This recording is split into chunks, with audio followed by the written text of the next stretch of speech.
ne government ya Uganda zejensavinga naye tesirisi kubanga mu mwezi gwa February twasisinkana minister wa human resources ne militarization twagenda ne honorable Kaloriyo ne tukkiriziganya nti abo bannayuganda abali stranded baba bayise obubi baba bali mu university bonna badizibweyeka kubanga sirabantu bugamba nti ojja kubeera wano niwe kibeera Uganda nti abayindi bo bazze wa Pakistan ne babeera mu university they deported them bo bateka mu makomera kuba fu Uganda tulina sente zibateka mu nyonyi kubakola ki kubazaayo waabwe kuganda kijja kireeta obuzibu naye nga tuli mu nteeseganya ne government ya UAE okulaba tugamba nga tugezaako okuteeseganya ne government ya wano nti embeera eriwo ebadde embi olw'ensonga nti bannayuganda bano 1500 beeyisa bubi era ne baleetera abala bonna obuzibu kati ne tubeera mu nteeseganya kati ne tukkiriziganya nti eyo meeting esoose kati nga minisita wa wano wa human resources ne militarization ng'alina okuddayo mu gavumenti ye ensonga bagigaayegaayeemu baddemu batuyite tuddemu tutuule kati negotiation ezo zikyagenda mu maaso siyinza kumanya kiseera kyezinatwala kati kino kibeerawo nga kikola naye nga kikolagana ne visa naye nga ekyasalibwa baffe kyetwagamba abagundi aba UAE government minister twasisinkana twamugamba nti abo nabo nabeyisiza wano bubi ne bafiiriza abalala gavumenti ya Uganda neya wano zikolegane baziddeeyeka amanya n'eddoboozi Medi ngera nsinzira ku Nyondo Media okubanga nkuweereza olunaku lw'olwaleero ate nga bwe twabasuubiza tuli ku consulate y'Abannayuganda ng'esangibwa mu Dubai Jumeirah 1 ebibuuzo bingi ebibadde bibuuzibwa okumala akaseera era nga bwe tutyo bwe tutatera kusuubiza ne tutatuukiriza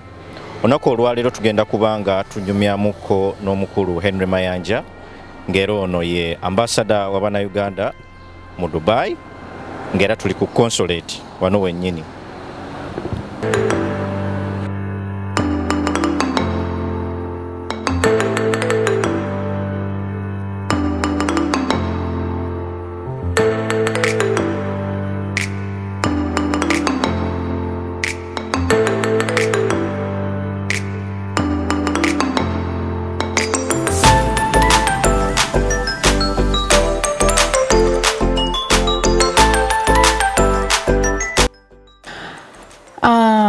So agowenna eyakatweyungako kantwale omukisa guno okubanga ate nkwaniriza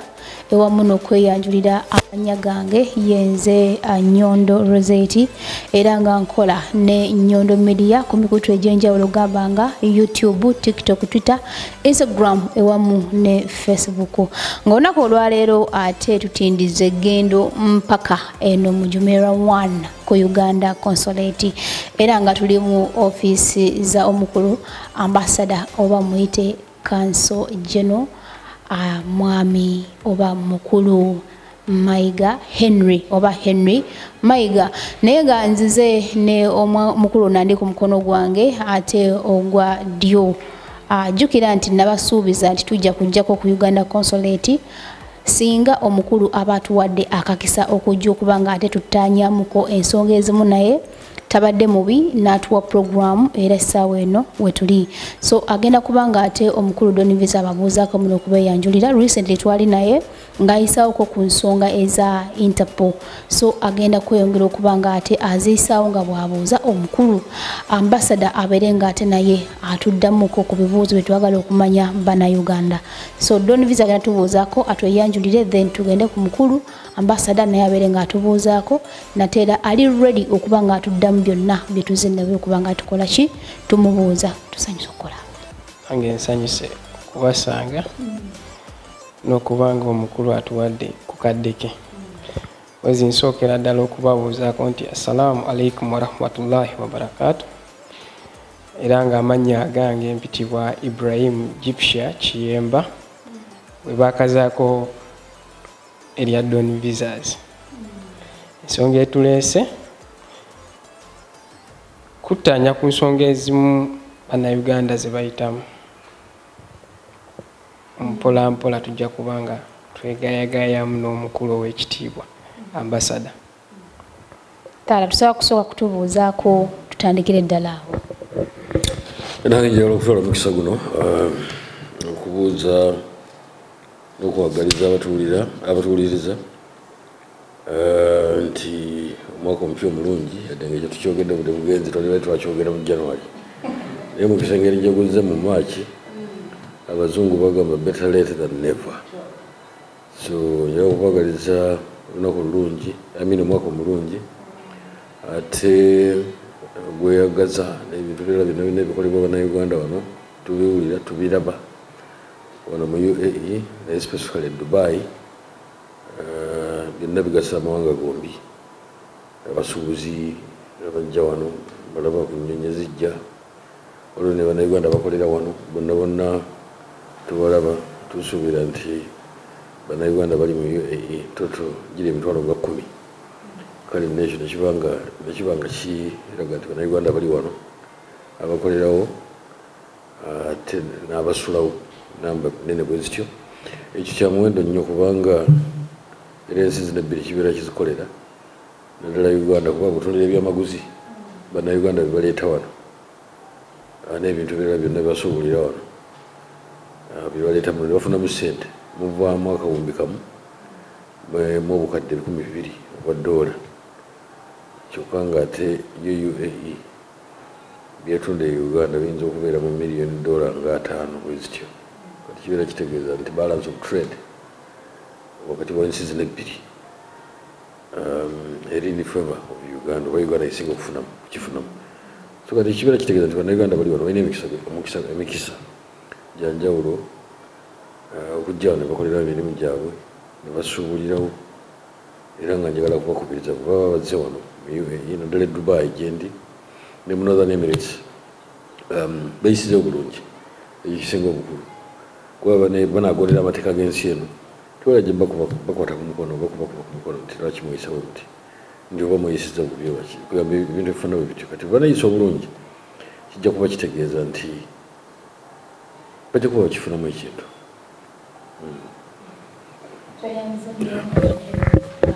Kanso ensonga lwaki nze ne Don Visa mu bwana ba vidiyo eyaggwa olw'ensonga nti ye ali mu nsiike yakola zi visas oba oliawo amanyi ate okusingako nze ensonga lwaki nze naye ate abeere nga alina ebibuuzo byagenda okubuuza omukulu abeere nga naye atuddamu abaliyo ffenna bannayuganda tubeere nga ate tuba wamu era nga tutegeera ekigenda mu maaso wano mu UAE. So agenda handika n'ekibuuzo ekisooka ate omukulu agenda kubanga atituddamu bulungi ddala. Kibuuzo kyaffe ekisooka. Ow'ekitiibwa ensonga esinga okubanga ereese obuzibu bannayuganda baluzinze emirimu naddala abo abalina chances okubanga baweebwa visas okuva mu ba employers oba ba sponsors ab'enjawulo both from private and government sector kusinziira nti waliwo kye tuyita security issue okubanga visas okubanga ziverifyingibwa ku systems waliwo okubanga abantu basabibwa kye tuyita letter of good conduct omuntu okulaga nti yeeyisa bulungi okuva ewaabwe gy'aviira ddala okutuukira ddala wano nga ajja kusabibwa kye tuyita Dubai Police Clearance Certificate. Netwesanga nti eya Dubai yo ebadde eri smooth era nga tennafunamu buzibu naye netwesanga nti eya Uganda yayimirizibwamu ku speed ne services yetwali tugigabirako abantu okubanga bafuna ebyo baba batunuulidde kusobola okubanga bafunamu akasente okusinziira nga bw'ottaanyiza ensonga Uganda nga bw'eri like okusinziira nti yesinga okufunamu abantu baba bazze wano. Nyinza okuba ebyomisolo sibimanyi bulungi naye ntunuulira ennamba efunamu n'endaba n'ennamba efiirwa ng'ensonga enkulu eva ku fingerprints identification forms oba tuziyite biometrics nti tulina forms ze twali tukozesa nga ziviira ddala e Uganda ku interpol ne twesanga nti right now shortcuts za blocking oba okuyimirizibwa nga omuntu munnayuganda ajja kujja bamugambe nti Don njagala kunkolera interpol. Ekituufu kiri nti sinze nkola interpol wabula ndi service provider eyakuguka mu kugoberera amateeka mu clearing documents n'okubanga nkola kye tuyita travel support and tourism guidance nga mwe mugwa visas, mwe mugwa okuyigiriza n'okubangula abantu babaddewo batya okuwangalira ku visa mu mateeka ng'era kiyamba wamu n'ensi yaffe okubanga equipinga ekifaananyi nti bannaffe eno gye bawangalira baliyo mu butuufu bwayo, kubanga singa ffenna twesanga nga tetugondera amateeka ago tuyinza okufiirwa n'ensi yaffe eba efiirwa. Ensonga esookera ddala okubanga forms ezo zaggibwawo nga bannayuganda tebasobola kubanga bafuna forms ze twandiise ze bayinza otwala ku poliisi babateereko ebinkumu. Nti munnayuganda yeesanga nga wagenda ku poliisi bamugamba tetusobola kuwa fingerprints, genda ku embassy yammwe oba mulabe ministry yammwe ya foreign affairs oba mulabe interpol police yammwe oba international police esobola okubanga ebawa foomu eyo mugireete tubatereke ebinkumu. Baana bangi weesanga nga bagenda ku police, abamu bava Abu Dhabi, bava Fujairah ne Emirates endala nga wozimanyi 7. Abantu bano tebakola, abantu bano bali mu kuyaayaana oba kye twandiise okuyaggayagga. Owekitiibwa mbadde nze mbuuza oba nze mbadde neebuuza era nga y'ensonga ebadde etuleese. Forms ezo eziba zaggibwawo yo nga gavumenti epulaninga ki eri abantu baayo, kubanga kyemmanyi eruubirirwa kubanga abantu abo babeerawo mu mateeka. Ne twesanze nga ewatali forms tewali fingerprints, tewali kuprocessinga interpol, tewali visa n'emirimu tewali. Toyanziza nnyo toyanziza. Okay. Story agiwadde mpamvu naye nze njaga kutandikira mu history nti mbadde nzija wano e Dubai okumala emyaka kati gisukka mu 2. Natandika okujjana mu 2001 ng'era okufuna visa ya UAE oba ye Dubai kuba bannayuganda abasinga obungi bajjanga Dubai. Mu biseera bino kyangu nnyo ng'ogifunira ku kisaawe wano kuba stamp nga visa ogifunye. Okiwulira kuba kino ekibuga kikolera ku tourism ne trade ne commerce kagamba okutwalira awamu. Kati mu ndowooza ya mikwano gyaffe aba wano bakimanyi bulungi nti abantu bavuye bweru ne bajja wano kibeera ekonomi yaabwe kigikola bulungi, so kati kino kibeera nga mu kituufu kibadde okumala emyaka miyitirivu until recently byayononeka mu katono. Naye ate nga njagala era n'okuddayo ku katono emabega nti mu 2019 Uganda ne UAE twasayininga memorandum of understanding okutegeeragana ng'ebintu ebyo byonna ebikwatagana ne bannayuganda okuva eri kubanga bava eno abagenda e Uganda batono ddala, abasinga obungi bava eri ne bajja eno nga bagamba emitendera gyonna mu memorandum of understanding omuntu gy'ayitamu okujja e UAE katugambe bano abajjawo ddala bajja okufuna wano emirimu engeri gye bafuna visas ezo okujja wano ng'ekintu kyangu nnyo. Ng'okola visa mukimanyi bulungi, ng'osaba visa ku makya ng'egulu visa ogirina bekitabo kibadde. Era abannayuganda abeeyisiza wano bulungi nabo bakimanyi oba abaluddewo bakimanyi bulungi nti visa ye zimu ku visa ziba zisinga ddala obwangu okukola ki okufunika. Ogisaba ku makya olweggulo ng'ogifunye olunaku oluddako ng'olinnya ennyonyi bannayuganda tebayita olubaati ng'oli Dubai kusingira ddala kubanga abagenda mu bifo ebirala ebya UAE si bangi nga bajja wano ne Sharjah ate kyamukisa mulungi okukosa kati wano flights empitirivu Uganda Airlines, Emirates, Kenya, Ethiopia, waliwo Air Arabia egwa Sharjah banauganda kati bazikozesa nnyo Fly Dubai so kugamba communication abantu okutambula okuva Uganda okujja nga kintu kyangu nnyo visa ogisaba ku makya olweggulo girina ennyonyi werowoozamu bwerowooza ogati kati nja kulinnya eno okiwulidde depending on the convenience gwe gyobalabye nti kijja kuba kikolera kakati ka history ako njagadde nkajjeyo lwa nsonga nti bwe tutakajjaayo abantu tebajja kututegeera kiki twogerako kubanga kyetaaga n'otunula mu history n'otunula embeera gye tubali tuyitamu naddala omwaka ogwayita ne tutunulira ne gye tulaga nze ndowooza wali ekinyusi kati history nga muvuddeko ate mujjabudde ne twesanga nti omwaka ogwayita bannayuganda bangi besanga nga ki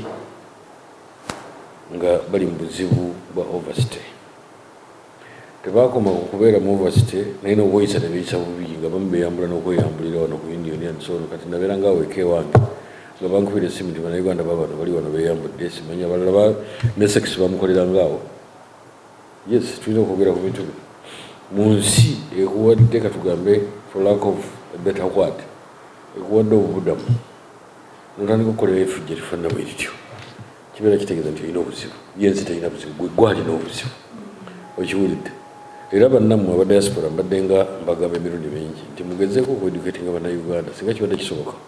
mwandikoze program netugenda nga tulawuna UAE nga bannayuganda tubakuŋŋaanya buli weekend nga tubagamba nti bwemuba mu nsi post country nga from diplomacy bwetuziyita weeyisizeyo bulungi gondera amateeka kati bannayuganda bwe bakola ebyo kwe kuva kuno okukalubya bino ebintu visa netandika okukaluba to the extent nti omuntu ava e Uganda kubanga luli emabegako bannayuganda nga be bantu abasinga ddala okubeera okusanga nga kyangu okufuna emirimu mu UAE oba Dubai specifically nga buli omu ayagala kukozesa munnayuganda nga bannayuganda balina empisa nga beyisa bulungi until last year ekyayironekera kati abaana ne batandika okweyisa obubi kati beyisa obubi ffe ne batuyita meetings twatula meetings empitirivu nga abaana batandise okukola efujjo bakola biki naye ate nekino njagala nkijjeeyo nti yadde nga bannayuganda mwalimu abali beyisa obubi tebaali majority kuba kati bwetunira numbers ezaali deported omwaka gwayita oba ezaddizibwayo e Uganda baali twakoma okubala nga balinga 1500 bokka mu mitwalo 10 kibeera kitegeeza nti bannayuganda abasinga obungi abali wano beyisa bulungi okiwulidde naye nga abaganda bebagamba nti owemmamba abeera omu n'avumaganya ekika kyonna kati luno 1500 luno lwe lwaleeta obuzibu kati visa nekaluba okukakana kati jufuna zisinga obungi tezikyayitamu okiwulidde tezikyosaba visa ekitwala weeks 2 weeks 3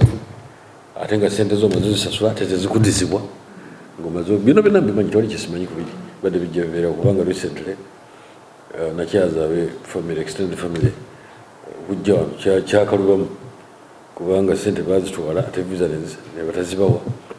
naye eventual kukosi nembikolako ne bajja naye bannayuganda bangi kati basanga obuzibu okukola ki okujja lwa nsonga nti bannayuganda abo 1500 abeyisizaano obubi bakosezza ffenna basiga ekifaananyi kibi naye ate nga ekifaananyi ekyo tusobola okukola ki tusobola okukiridiiminga kisobola okuvaawo ne tukijjawo kubanga ngaera bwe ŋŋambye nti twalina memorandum of understanding yeeno yasayiningibwa yateekebwako emikono mu 2019 naye yaggwako omwaka ogwayita kati tuli mu process yakukola ki yakugirinyowinga ekyokubiri ne gavumenti ya Uganda nze gyensavinga naye tesirise busirise kubanga mu mwezi gwa February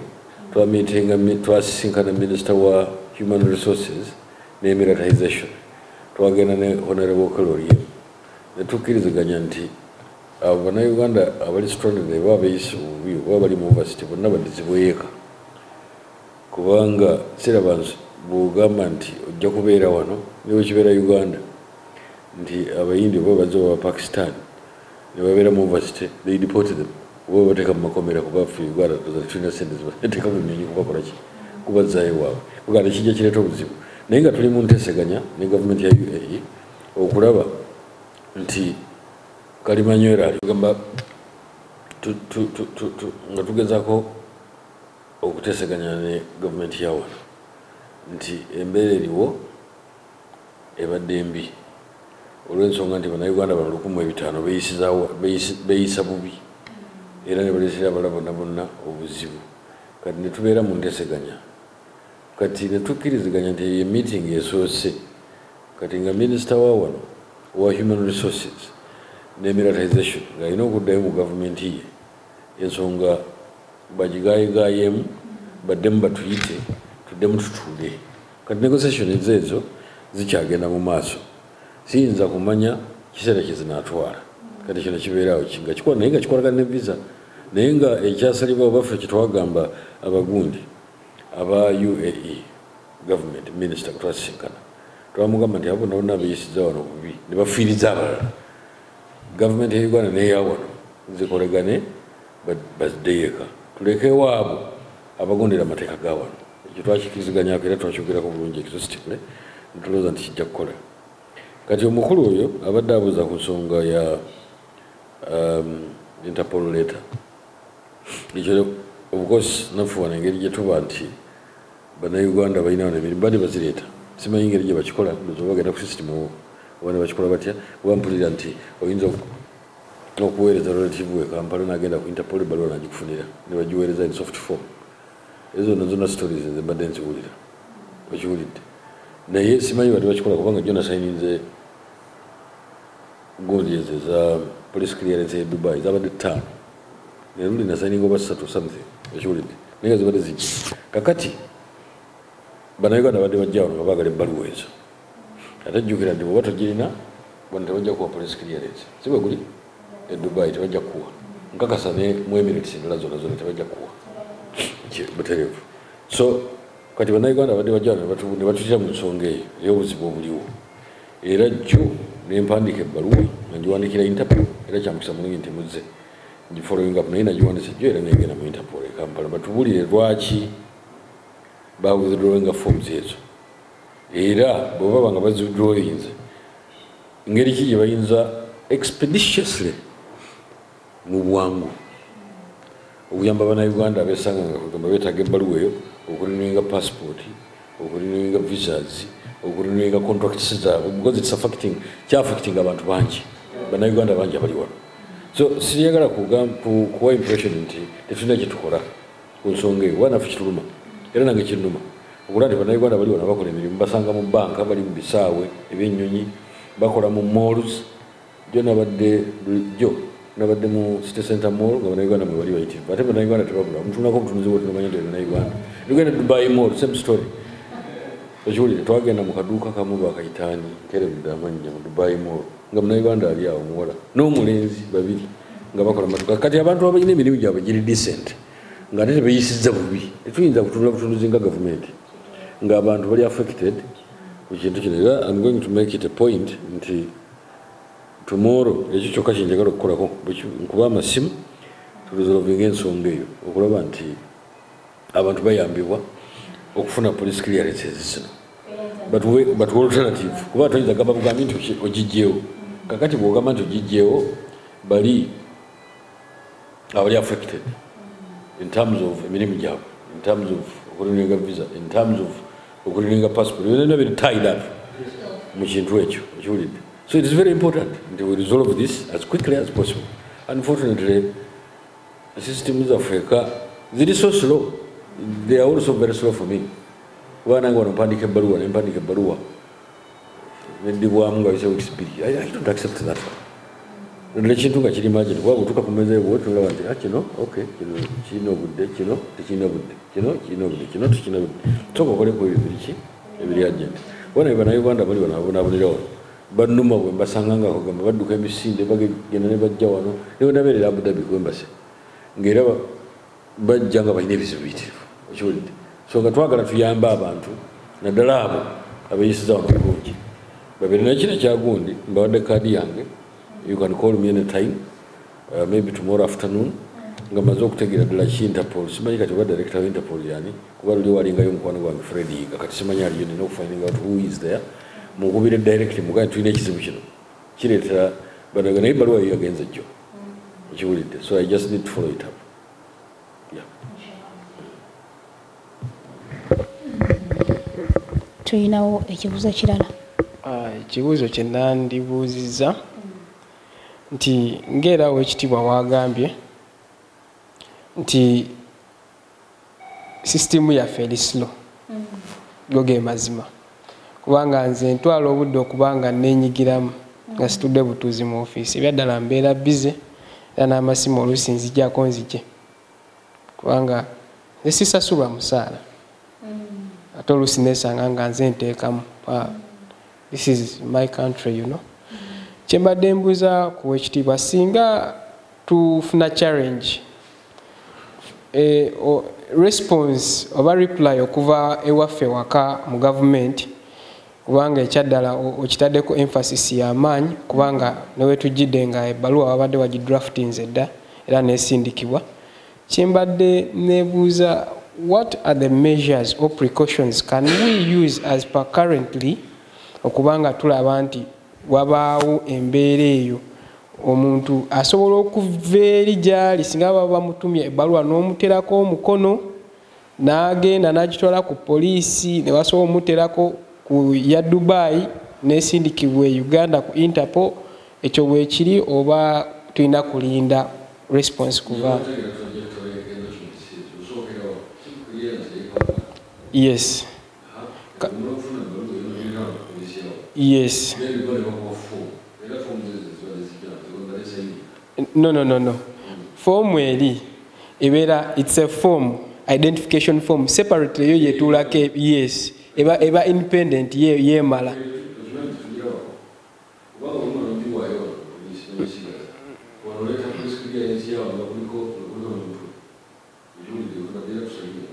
Ezo bakaziddamu buza ate nazo tebakyazigaba. Baziwa bamunabamu kubanga bannayuganda abasinga wagendayo bamugamba genda ku embassy yammwe bakuwe foomu. Kati nange nsazeewo nabadde nsabye ne ngamba mukyala Rozet oba aba Nyondo Media nti katugendeko ku embassy tulabe Oweekitiibwa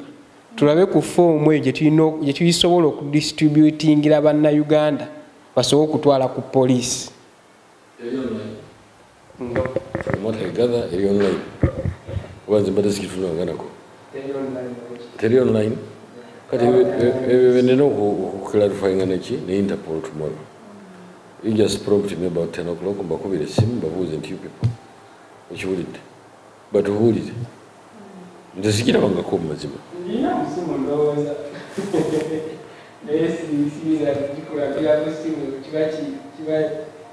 No, only the Jimpe does a WhatsApp. Then it was running out over on copies. One. Because right to Bajikis. Tayagala for me, bobbing. I think I have it. Tabajaga Baga, Karibaga, we being number. Yes, original is a balua, but clarifying. Singa naturally, a couple of singers spoke with the sim. Chijakura Muzum. Kati mu mwezi ogwo bantu bameka bali afutira bayina emirimu gyabwe gibagasa ne families zaabwe abajja okufiirwa contracts abajja okufiirwa visa abajja okufiirwa kubanga ne bali bokolera babeera buli kiseera bakubuuza visa yeruwa kirwa police clearance eruwa ate bumanya ebintu byano bitambule ku mateeka yensonga lwaki nina okukipasuwinga as quickly as possible.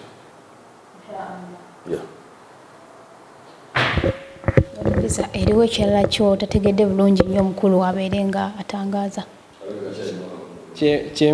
Kyembadde mbuuzizza ekibuuzo omukulu akizeemu naye sikifunye bulungi.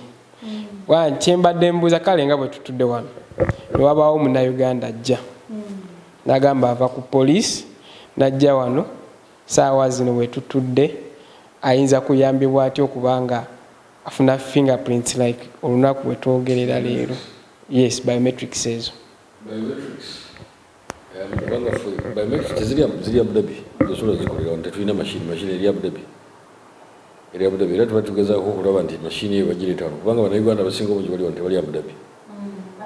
Naye jjukira nti machines ezo eya passport neya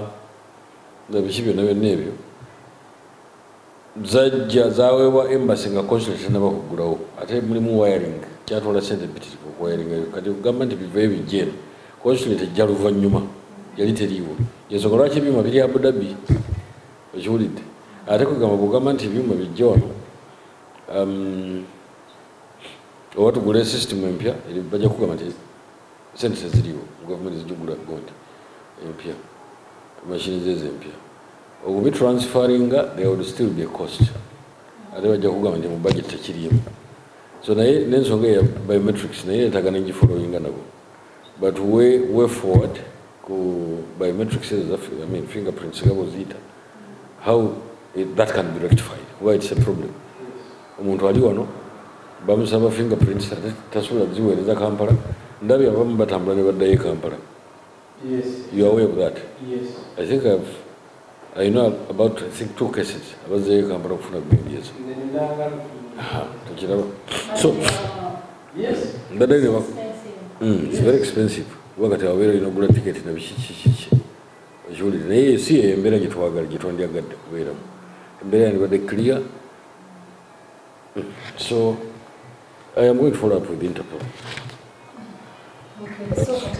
Kyobadde obuuza ndowooza omunnayuganda nga era abadde azza akaseera kano alina ndowooza kukwatiriramukko. Ekitegeeza ensonga gye ntegedde ow'ekitiibwa gy'agambye nti ku Abu Dhabi like ku embassy mu Abu Dhabi waliyo machine. Kitegeeza munnayuganda ali eyo asobola okutindiga olugendo n'agenda ku embassy n'akola fingerprints nezisindikibwa Uganda Interpol ne processing okusinziira ku mbeera eriwo kati. Kisoboka?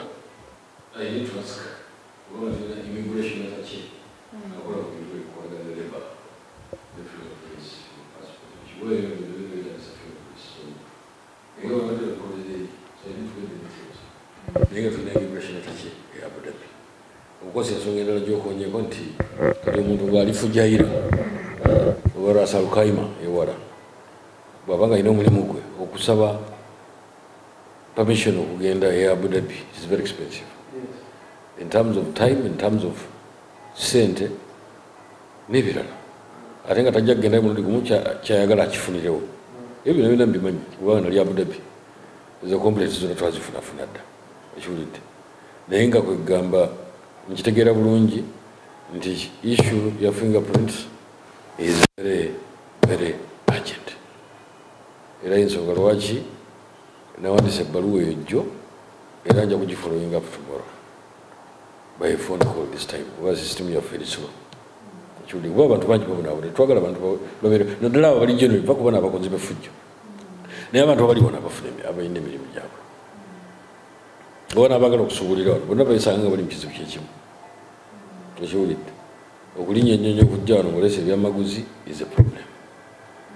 because of these things ekiwulidde but I promise I want to follow up so that by tomorrow probably after tuina answer walina okumanya nali sikubirangako nabagambye nti director gwe nali mmanyi owa Interpol yali Fred Yiga kati aliyo simumanyi nina okusooka okufinding out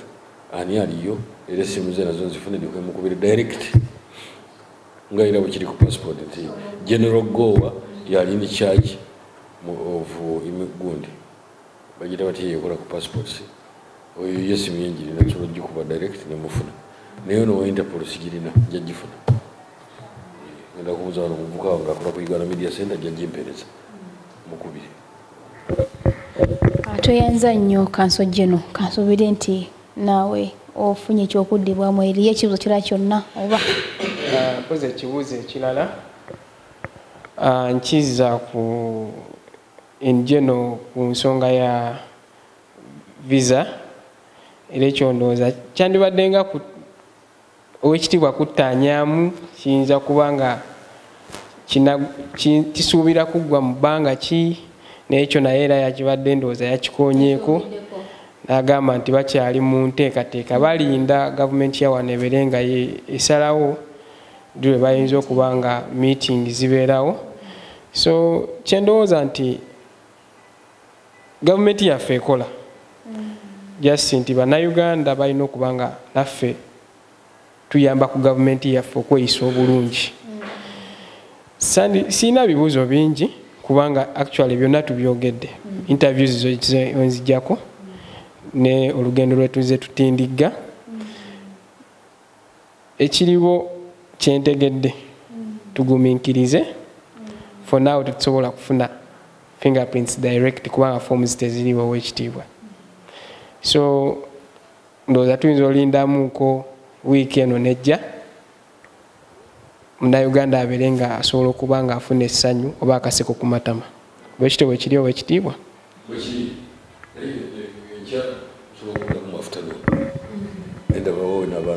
actually nebamukuba kusanga ttaano kijja kukikolera nansonga nti oluusi ngenda netukano waliwo ebintu bingi ebikukola ate nebitwala obudde bwange ngenda obimaliriza nga ate kiri ekiri agent kisuta obudde buwanvu nga kikoze zibeera za ttaano munkubirako nendaba enfune naye omwana agenda gimpereza simu ya director wa gondi wa interpol then mukubire muyitiremu nja kuba twakwandiikira ebbaluwa bulabula ngera bwebiri mu baluwa nga bwe byabadde kubanga bano abaana definitely complaints zona zona badde bazifunira wansi so byonna babimanyi ebya fingerprints and so on so forth ebyokwogerako byo bingi naye tujja kubanga tukwata mpola mpola olwakadde naye nga olwaleero of course tuyisizzaako ku nsonga ya visa katugambe generally kubanga yebadde esinza okutuleeta naye ng'ate waliwo n'ekintu kyesanjagadde kubanga ate tuyisaamu amaaso whereby nti kiri tuaffectinga nga ffe bannayuganda okuviirira ddala ewaka wano wetuli ne mu nsi endala zonna mbadde nsaba omukulu wabanga asobola okukkiriza ntwogera ku nsonga eno ekutte akati wano nawali ensonga ey'ebisiyaga ye ajogerako ki olw'ensonga nti wetudda mu Europe abannayuganda bangi mabegako bakolanga ebintu bino eno mu ngeri ey'okuba nga beekweka naye ate kati bahandise okukyolesa kawabeere wano wenyini tubalinawo abantu abali mu mbeera eyo bangi ate nga nabo bakyolesa wabula waliwo agayitingana agagamba nti omukulembeze waffe ayinza okuba nga ekintu kino maybe asayininga maybe secretly fe oba oliawo nga tetumanyi ensonga lwaki ebisiyaga byeyongedde wano nawali twagala okumanya okuva eri geno yatubuuliremuko okuba kati ye amanyi ebiri munda okusingira ddala ffe ddala kituufu omukulembeze w'eggwanga Uganda yandibanga yasayininga ekisayiningo ekikkiriza ebisiyaga okuba nga bigenda mu maaso bannayuganda. Let us support Nyondo Green. Ekizigo kigenda kuprotectinga skin yo kigenda kukuleetera okunyirira okubeere ng'olighteningamu katono gwayagala okunyiriramuuko okwakamuuko katono obeere ng'oshanana so you know wano tubeera mu AC tubeera mu kasana but kino ekizigo kigenda kuyamba skin ye ebeere ng'eri protected osigale ng'oli nakyo but ng'onyirira so we support Nyondo Green. Nyondo Green tukukuumira ku mulembe.